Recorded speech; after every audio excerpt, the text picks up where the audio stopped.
Hi guys, welcome to my page. I am Emmy, your host, also known as the Mindful OT, and this is your Yoti's Mindful Microdose for today. Today we are not doing any meditation or yoga practice. It's just going to be a conversation to piggyback off of the last post that I had, which was focused on the root chakra, and I did offer a meditation in that video. So if you haven't watched it and you'd like to connect to your root chakra and do a meditation, definitely head over to the video that I posted before this one, so that you can get all the juiciness and all the good stuff from that video. But today I'm going to talk about the root chakra and what that connection to that space has meant to me and how it's impacted me so much. So much. So what are chakras? Chakras are these energy centers within the body, and we have 7 that run along the length of the spine.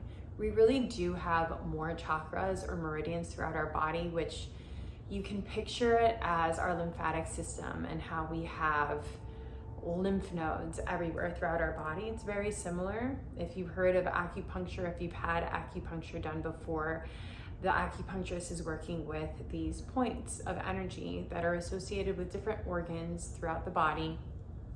So imagine it's similar to the lymphatic system. The only difference is that we're working with the energetic body. And so if you think about science, if we think about at the molecular level, everything has a frequency. So we're generating a frequency from within us, but we're also pulling frequencies from around us, which is why it's so important for us to alchemize, to move energy, to feel energy when it's heavy, when it's stagnant, when it's not serving us. But it's important to recognize it, to feel it, and then express it and release it. So hopefully you understand what the chakra system is, and that's why it's so important for us to be aware of our energetic body, because it does show up, it does present itself either physically or in mental health, where we're having difficulties with sleeping, or just our thoughts where they're not serving, whether it's depression or anxiety or just feeling scattered or confused. It's really good to not just attend to our physical body, but also to our energetic body, and being aware of what's going on internally for us, because it will present itself in some shape, in some form, whether it's within the body, physical ailments, mental health, or the behaviors and the patterns of behaviors that we choose to engage in repeatedly, that is being driven by the energies that we're storing. I know, it's a lot. I hope you understand that. I hope that's just like a little glimpse of what chakras are, but in a nutshell, and if there's something that you can take away from this, it's really important to attend to your energetic body. It's really important for you to be aware of it, and the whole purpose for that is so that you can live with intention and with awareness of what is serving you and what isn't serving you. So it goes hand in hand with the emotional body of just knowing how you feel at this point in time, recognizing that and moving that through. You feel good? Great. Let it show. You feel down? Okay, it's part of life. Feel it, experience it, process it, integrate that, and then move forward. Move forward and learn from all the emotions, learn from all the experiences. Just always dial inwards. So let's talk about the root chakra. The root chakra is found at the base of the spine. And it's connected to the lower body. That is the root chakra. And it's been such an important chakra for me personally to work with, because it has grounded me and it continues to ground me. And it's so important for me to stay connected to that chakra, because personally, it has been hard. It's been hard throughout my life for me to feel grounded. And the reason for that is because I have had a history of anxiety, and I have had a history of depression, and I'm talking about at a very, very young age, where for a very long time I was just questioning why I was here. I was questioning what my purpose was, and I was just very sad for a good chunk of my life. And when you feel anxious, when you feel confused, when you feel detached from life, then it's like, what's your purpose? So I had no purpose. I felt very scattered. I was always up here in my mind. And the more that I started to work on connecting to my body through different practices, yoga being a huge one, yoga being a big one, and Reiki and acupuncture being other modalities that I've integrated into my self-care practice, these tools have been huge for me to connect to my energetic body, and specifically my root chakra, connecting to my body and feeling grounded, remembering that this temple, this body of mine, this meat suit, this is safe. I'm safe in here. So it doesn't matter what's going on around me. It doesn't matter if the world is, falling into pieces, or sometimes it does feel like that. Sometimes there's just so much stuff going on.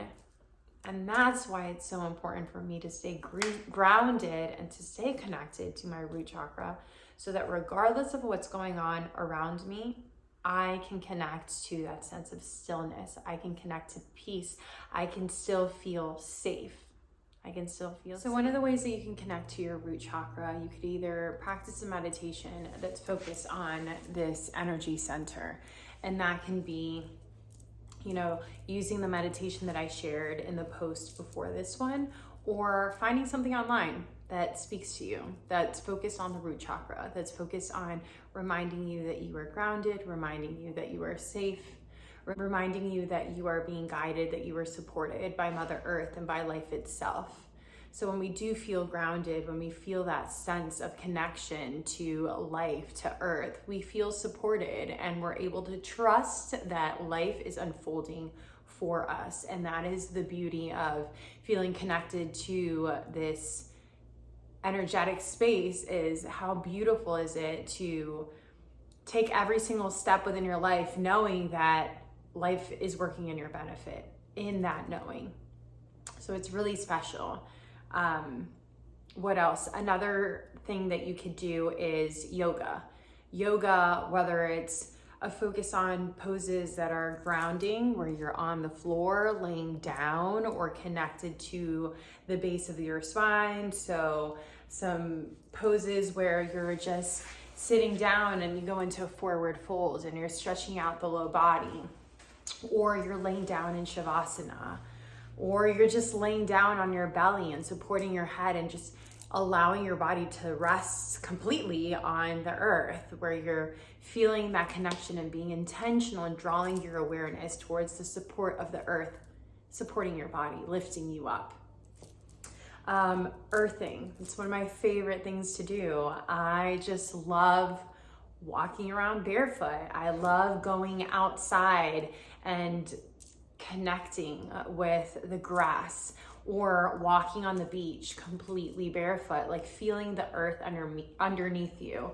If you guys know Deepak Chopra, he talks so much about our body benefiting from the electromagnetic field that earth gives off. That's why he creates pillows, kind of like the pillow that I'm sitting on, meditation pillows, with that under that premise. I can't really explain much about it. Look it up on YouTube, look it up somewhere. But it talks about the importance of being grounded. So if you can't walk around barefoot, another thing is finding something, whether it's a meditation pillow that'll ground you down, or crystals. Crystals are elements from the earth, and connecting to that, having a crystal in your pocket. I always have crystals. If I don't have a crystal on my wrist, it's in my pocket, or it's on my necklace.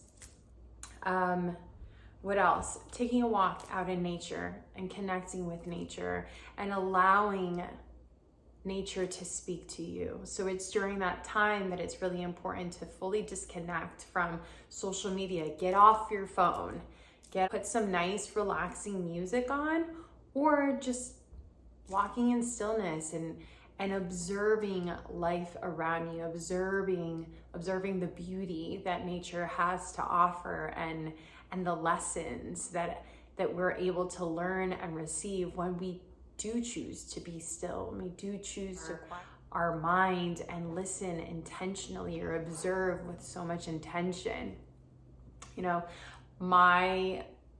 one of my favorite times of the day is early in the morning when I wake up and it's either the sun is rising or it's right before the sun is coming up, and I'm just able to sit there in stillness. And we're very fortunate to live by the water, and just like observing the water and watching the birds wake up and just sitting in stillness, and really just always, every single day, just being in awe of this life. It's just such a reminder that this life is beautiful, that I could be going through whatever challenges in my life, but when you're able to sit down and really just observe the beauty around us, it's like, why am I even worried? Like, in this moment right now, like, this is perfect. And it just brings you down. It kind of gives you like a little sweet reality tap on the face, and just reminding you of the beauty of this life, that, you know, we're gonna have challenges. It's part of the human experience. But if we're able to really tap into the present moment, we're able to ground ourselves within our body, drop out of our head into our body, into our hearts, ground into the present moment, there's something special about that. So if you haven't experienced that, I invite you to try any of these practices: yoga, meditation, sitting in stillness, earthing. Practice it for a week, and tell me how you feel. I hope this video resonated with you, and maybe you can try some of these practices and let me know what you think. I'll see you next time. Namaste.